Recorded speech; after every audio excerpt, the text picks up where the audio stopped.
তোমার তোমার বাপের বাড়ি নাকি এটা? তোমার ইচ্ছা মতো তুমি রান্না করবা? রান্না কি রান্না করতেছো? এই তো আম্মু আপনার জন্য ফ্রিজ থেকে আজকে বাইলা মাছ নামাইছি। বাইলা মাছ আমি খাই না, বাইলা মাছ আমার কাছে ভালো লাগে না। দাও তোমার বাইলা। বাইলা সামুদ্রিক মাছ, এটা আম্মু অনেক দামি মাছ। না আমি বাইলা মাছ খাই না। আমার ছেলেকে ফোন দাও মুরগি আর ভালো মাছ আনতে। আর তোমাকে কে বলছো খবরদারি করতে? তোমার বাপের বাড়িতে তুমি খবরদারি করিও, আমার এখানে এগুলো চলবে না। আমার অনুমতি নিয়ে রান্নাঘরে ঢুকছো, আমার অনুমতি নিয়ে তুমি রান্না বান্না করবা। কি রান্না করবা না না করবা সেটা আমি বলবো। তোমার ইচ্ছা মতো তুমি রান্না বান্না করবা না। ঠিক আছে আম্মু, আমি আপনার ছেলেকে এখন ফোন দিচ্ছি, ফোন দিয়ে বলতেছি আপনার জন্য যেন দামি মাছ নিয়ে আসে। এখন ও কিনে না দিলে তো আমি রান্না করতে পারবো না। ও যেটা কিনে নিয়ে আসছে আমি সেটাই তো রান্না করতেছি। তুমি ওকে শিখে দাও কি আনতে হবে না আনতে হবে। আমি কই শিখাইলাম? ও যেটা আমাকে এনে দিবে আমি তো সেটাই রান্না করবো। আমি তো বাজার করতেছি না, বাজার তো করতেছো ও। আপনি আপনার ছেলেকে বলেন, এখানে তো আমার কোনো দোষ না। আমাকে যেটা এনে দিবে আমি সেটা রান্না করব। আমি এখন ফোনে বলে দিচ্ছি, ও একটু পরে নিয়ে আসবে। হ্যাঁ আসতেছো অফিস থেকে? ওই আম্মুর জন্য দামি মাছ নিয়ে আসো আর একটা মুরগি নিয়ে আসো তাড়াতাড়ি। ঠিক আছে তাড়াতাড়ি আসো। আমার ছেলে তো আমাকে আগে ভালো ভালো জিনিস আনতো, খাওয়াইতো। তোমার বুদ্ধি পেয়ে সে আমার জন্য খারে বাইলা মাছ আর পচা মাছ আনে। এগুলোকে কি জন্য বুদ্ধি দাও ওকে? আম্মু আমি বুদ্ধি দিন, আপনি ভুল বুঝতেছেন। আপনার ছেলে আমাকে যেটা এনে দেয় আমি সেটাই রান্না করি, এখানে আমার কোনো হাত নাই। আপনি আপনার ছেলে আসলে জিজ্ঞেস করিয়েন, আমার সাথে শুধু শুধু আম্মু চিল্লাইয়েন না। অনেক মানে ইয়া করছে, আর চিল্লাইয়েন না। না না ধরো মাছ আর মুরগি। হ্যাঁ এখানে মুরগি আর মাছ আছে। কি মাছ দেখি তো?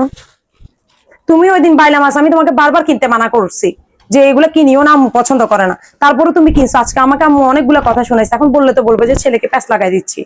আমি বারবার বলছি এগুলো কিনিও না, একটা ভালো মাছ কিনো। আম্মু বাইলা মাছ পছন্দ করে না, তারপরে তুমি নিছো। বললা যে না আমার আম্মু সামুদ্রিক বাইলা মাছ খাবে, নি। আজকে উনি আমাকে যা তা বলছে। আমি নাকি তোমাকে বুদ্ধি দিয়ে খারাপ করে ফেলছি, আগে ভালো ভালো খাওয়া এটা। ওয়াও চিংড়ি মাছ, আম্মু দেখলে খুশি হবে। আমি সবসময় ওনার খুশির কথা চিন্তা করি, তারপরে উনি যদি আমাকে ভুল বুঝে আমি কি করব? দেখো আমি সবসময় বলি না ওনাকে ভালো খাওয়াইতে, আমি অন্য মেয়েদের মতো না যে শাশুড়িকে খাওয়াবো না। আমি আজকে বিয়ের পর থেকে আমার শাশুড়িকে নিয়ে আসি, অন্য মানুষের মতো না যে ছেলে নিয়ে বিয়ের পর আলাদা হয়ে যাচ্ছি। আমি ওরকম মেয়ে যে শাশুড়িকে খাওয়ায় পড়ায় আমি সুন্দর মতো রাখতে চাচ্ছি, কিন্তু শাশুড়ি এই দুঃখটা বুঝে না। না বাদ দাও তো, আমার বয়স আছে তো অনেক কথাই বলবে, এসব নিয়ে তুমি মনোকষ্ট পাইও না। বিয়ের পর তো আমি তোমাকে দেখতেছি তুমি কি সুন্দর করে সংসারটা গুছিয়ে রাখছো। এখনকার মেয়েরা তো শ্বশুরের সাথে সংসারই করতে চায় না, সেখানে তুমি আম্মুকে নিয়ে কি সুন্দর করে সংসার করতেছো। আমি তোমাকে নিয়ে অনেক গর্ববোধ করি। এখন এসব কথা নিয়ে রাগ করিও না, তুমি চিংড়ি মাছটা রান্না করো। হ্যাঁ সেটা তো আমি জানি, আমার বয়স হয়েছে, স্বাভাবিক বয়স হলে মানুষ অনেক কথা বলবে। এই জন্য আমি আসলে মনে তেমন কোনো কিছু নিই না। মনে নিলে তো আজকে এত বছর তোমার সাথে সংসার করতে পারতাম না।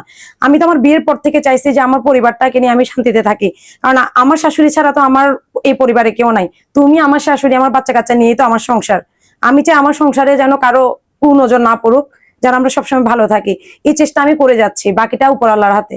এবার ওনাকে কেন খুশি করতে পারবো সেটা আমি জানি না। আজকে চিংড়ি মাছ রান্না করে ওনাকে খুশি করতে পারি কিনা দেখি। আম্মু অনেক খুশি হবে রান্না করে দিলে, কারণ আম্মু বাইলা মাছ পছন্দ করে না, আর চিংড়ি মাছটা আমার অনেক পছন্দের। আম্মু বলতেছিল আমার ছেলেকে বলো দামি মাছ নিয়ে আসতে, ভালো হয়েছে নিয়ে আসছো। এই বয়সে মাদেরকে খুশি করাই আসলে ছেলের বউদের কাজ। যত যাই হোক মারা তো অনেক কিছু বলবে, এগুলো নিয়ে মনে কষ্ট আমি আসলে পাই না। তবে অনেক বেশি বলে ফেললে তখন অনেক বেশি মনে কষ্ট লাগে, এটা আর কি।